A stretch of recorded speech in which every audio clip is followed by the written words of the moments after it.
In the journey of encounter, embracing synodality as disciples of Christ, we are called to listen to people where they are. Here again, the experience of Tony Gittins from his ministry to homeless women carries useful lessons. He wrote, "For the past 22 years, homeless women of Chicago have ministered to me and I to them in a very informal way. I simply bring food, cook, and serve meals. They eagerly but graciously take and eat. We get to know each other personally and by name.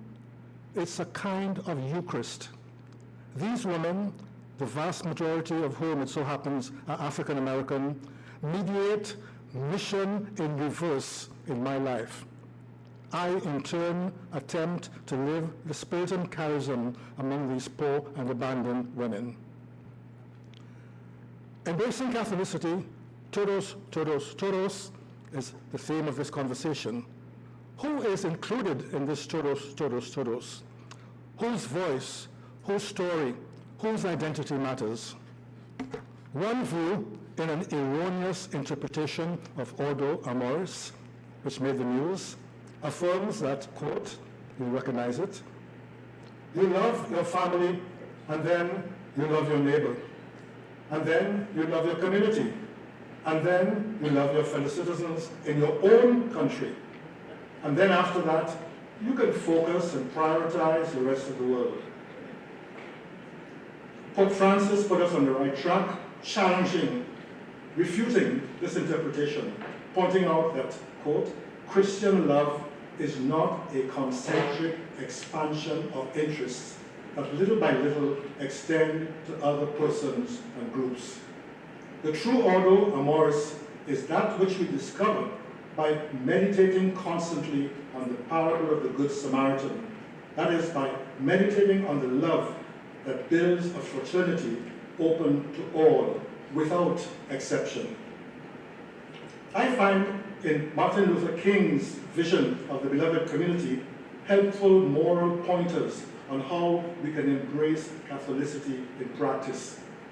The inherent equality of all people in Martin Luther King's beloved community is the foundation for a society built on justice, love, reconciliation, and shared humanity.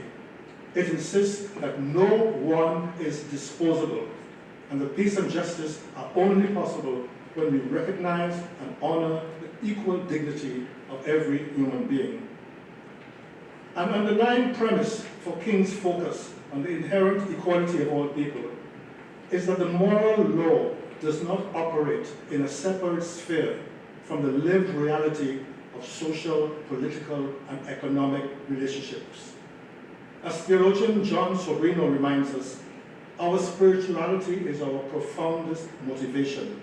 It is the force that moves and inspires us, literally breathes through us.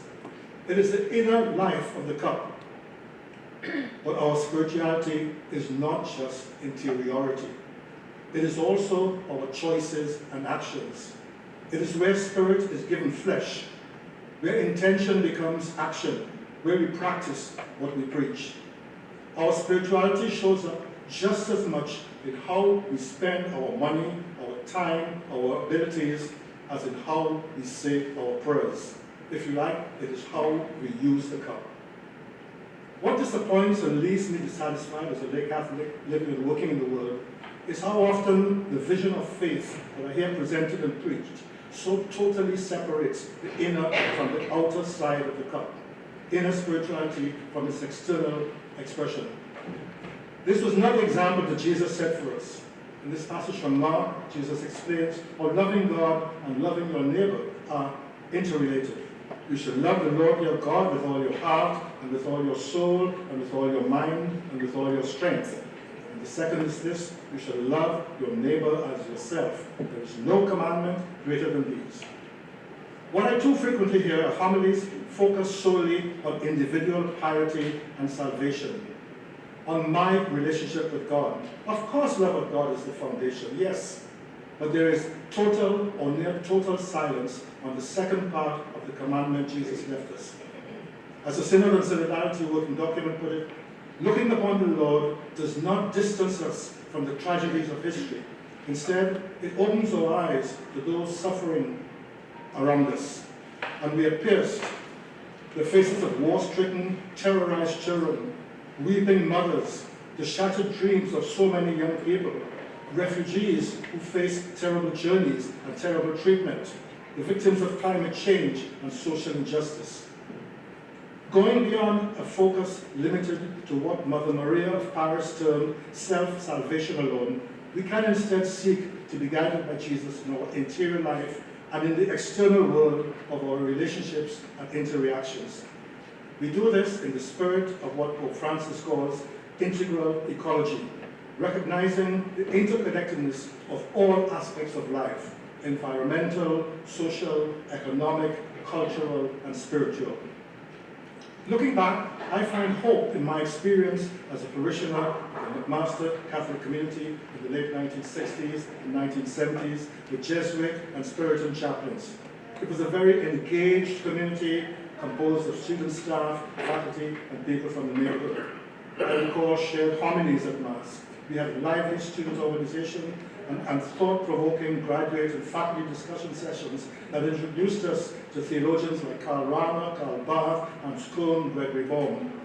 My wife and I later hosted monthly home masses for over 20 years, thanks to the Puritan priests who faithfully traveled from Toronto to Hamilton to say Mass for our small, worshiping community in a context that allowed for intimate sharing.